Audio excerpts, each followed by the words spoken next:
Do you think that there is such a thing as a sacred secular divide? Well, I think there's a distinction between callings, that's for sure, but there's not a divide in terms of the authority of Jesus, if that makes sense.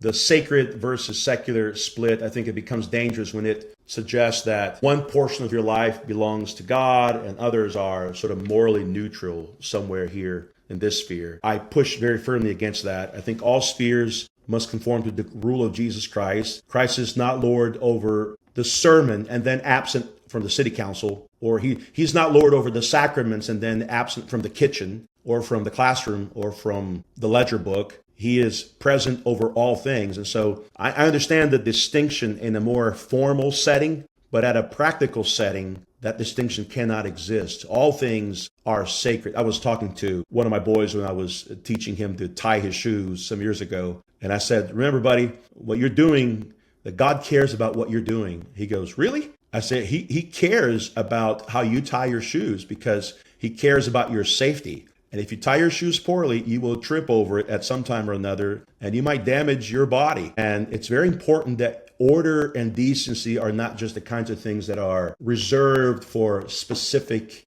high intellectual events or formalized events, but that order and decency are applied to everything. And that's where I think we could say, in some way, everything is truly sacred.